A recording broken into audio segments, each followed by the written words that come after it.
안녕하세요, 여러분. 항상 유익한 정보만 골라서 전해드리는 아하입니다. 오늘은 우리 인생의 황금기를 보내고 계신 시니어분들의 마음 건강에 대해 이야기를 나눠보려고 합니다. 나이가 들수록 우리 삶에는 여러 가지 변화가 찾아오죠. 마치 오래된 앨범을 넘기듯 추억이 쌓여가는 한편, 때로는 그리운 것들을 놓아야 할 때도 있습니다. 제 어머니도 항상 하시던 말씀이 세월이 참 빠르다였는데 그 말씀 속에는 그리움과 아쉬움이 함께 담겨 있었던 것 같아요. 요즘 시니어분들의 우울증이 심각한 사회적 문제로 대두되고 있습니다. 통계에 따르면 65세 이상 노인 5명 중 1명이 우울증을 경험한다고 하는데요. 이는 단순한 슬픔이나 외로움을 넘어서는 심각한 건강 문제입니다. 재미있는 비유를 하나 들어볼까요? 우리의 마음은 마치 정원과 같아서 때로는 시들어가는 꽃도 있고 새로 피어나는 꽃도 있죠. 문제는 시들어가는 꽃만 바라보다 보면 새로 피어나는 아름다운 꽃들을 못 보게 된다는 거예요. 제가 만났던 박할머니의 이야기를 들려드리고 싶네요. 73세의 이분은 평생을 초등학교 교사로 지내셨는데 퇴직 후 처음에는 정말 힘들어 하셨답니다. 교실에서 아이들과 함께하던 시간이 너무 그립다고 하셨죠. 하지만 이제는 동네 작은 도서관에서 아이들에게 책을 읽어주는 봉사를 하시면서 새로운 기쁨을 찾으셨어요. 우울증은 마치 안개와 같아서 서서히 우리의 일상을 뒤덮어버립니다. 전에는 즐겁게 하던 일들이 점점 흥미를 잃게 되고 사소한 일상적인 결정도 힘들어질 수 있죠. 아침에 일어나기가 왜 이렇게 힘들까? 오늘은 뭘 먹어야 하나? 이런 고민들이 산처럼 크게 느껴지기도 합니다.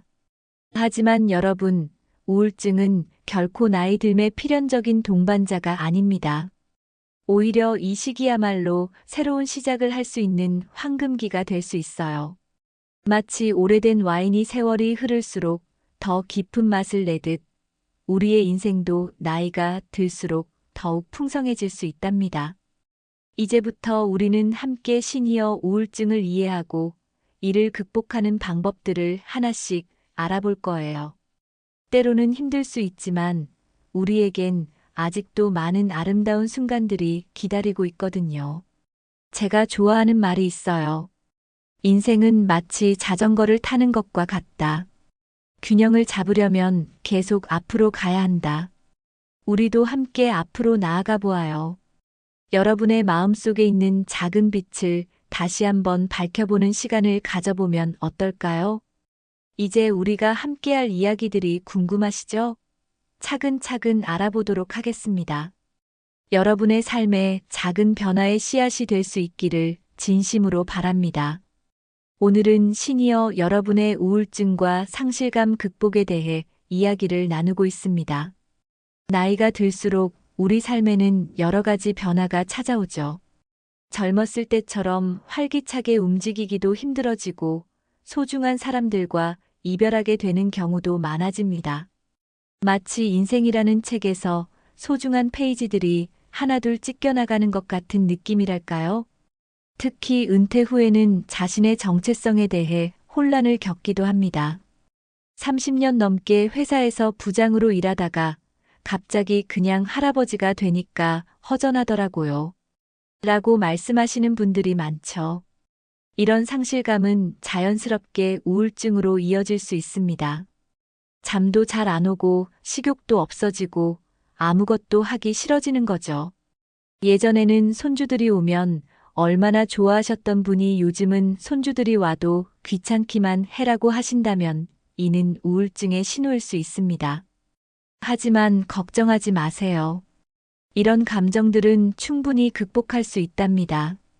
제가 만난 한 어르신은 은퇴 후 우울증을 겪다가 동네 탁구 동호회에 가입하셨는데 지금은 동호회 회장님이 되셨더라고요. 나이 들어서 새로운 친구들을 사귀니 인생이 다시 시작되는 것 같다고 하시며 활짝 웃으시더라고요. 새로운 목표를 세우는 것도 중요합니다. 나는 80세에는 손주 결혼식에서 멋지게 춤추는 할아버지가 될 거야. 라는 식으로요. 웃으실 수도 있지만 이런 작은 목표들이 우리 삶에 활력을 불어넣어 줍니다. 일상의 작은 변화도 큰 도움이 됩니다. 아침에 일어나서 커튼을 활짝 열고 햇빛을 맞이하는 것부터 시작해 보세요. 매일 같은 시간에 산책하기, 반려식물 키우기 같은 소소한 일상이 우울증 극복에 도움이 된답니다. 전문가의 도움을 받는 것도 좋은 방법입니다. 나이 먹어서 무슨 상담이야 라고 생각하실 수 있지만 마음의 감기도 치료가 필요하잖아요. 실제로 심리 상담을 받고 새로운 삶의 활력을 찾으신 분들이 정말 많답니다. 가족들의 역할도 중요합니다. 자주 연락하고 함께 시간을 보내주세요. 엄마 아빠가 좋아하시는 산책로에서 같이 걸으며 이야기를 나누다 보면 마음이 한결 가벼워진다. 고 말씀하시는 자녀분들이 많습니다. 지역사회 프로그램도 적극 활용해 보세요. 요즘은 시니어를 위한 다양한 프로그램들이 있답니다. 댄스 교실에서 몸을 움직이며 새로운 친구도 사귀고 문화센터에서 새로운 취미도 배우고 한 어르신은 처음엔 쑥스러워서 안 가려고 했는데 지금은 하루하루가 기다려진다고 하시더라고요. 우울증과 상실감은 분명 힘든 과정이지만 이를 극복하면서 우리는 더 성숙해지고 강해질 수 있습니다. 인생의 황혼기를 슬프게만 보내실 필요 없어요. 새로운 시작을 위한 준비 기간이라고 생각하시면 어떨까요? 여러분의 하루하루가 의미 있고 즐거운 날들로 가득하시길 바랍니다. 힘들 때는 주변의 도움을 청하세요. 혼자가 아니라는 걸 기억하시고요. 우리 모두 함께라면 어떤 어려움도 이겨낼 수 있답니다. 지금까지 시니어 우울증과 상실감 극복에 대해 함께 알아보았는데요. 이제 오늘 이야기의 마지막 부분을 나누어 볼까 합니다. 우리 인생에서 변화는 불가피한 것 같아요. 마치 사계절이 변하듯이 말이죠. 봄날에 꽃이 지는 것을 보며 슬퍼할 수도 있지만 그 자리에 새로운 열매가 맺히는 것처럼 우리의 인생도 그렇답니다. 제가 얼마 전에 만난 김철수 할아버님의 이야기를 잠깐 들려드릴게요. 40년간 운영하던 가게를 접으시고 우울증에 빠지셨다가 도서관 봉사를 시작하면서 인생의 제2막을 여신 분이에요. 처음엔 그저 시간 때우기였는데 어린이들에게 책을 읽어주다 보니 내가 더 행복해졌어요 라고 하시더라고요. 상실감이나 우울증을 극복하는 데는 마법 같은 해결책은 없습니다. 하지만 작은 변화들이 모여 큰 희망이 된다는 걸 기억하셨으면 해요. 아침에 일어나서 창문을 열고 깊은 숨을 들이마시는 것부터 시작해 보세요. 동네 공원을 산책하면서 만나는 이웃과 인사를 나누는 것도 좋죠. 특히 강조드리고 싶은 것은 혼자가 아니라는 점입니다. 여러분 주위에는 항상 도움의 손길이 있어요. 가족, 친구, 이웃, 그리고 전문가들까지. 마치 등산할 때 이정표가 있듯이 우리 주변에는 길잡이가 되어줄 분들이 많답니다. 재미있는 건 우리 뇌가 긍정적인 생각을 하면 실제로 좋은 호르몬이 분비된다는 거예요. 그래서 저는 매일 아침 거울을 보며 오늘도 멋진 하루가 될 거야 라고 외치곤 한답니다. 처음엔 어색하고 쑥스럽겠지만 한번 따라해 보세요. 웃음이 날 거예요. 요즘 시니어 댄스 교실이나 원예치료 프로그램들이 인기라고 하더라고요.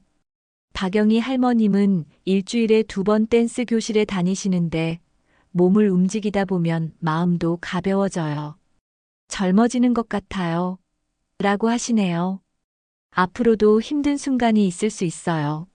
하지만 그때마다 오늘 우리가 나눈 이야기들을 떠올려 주세요.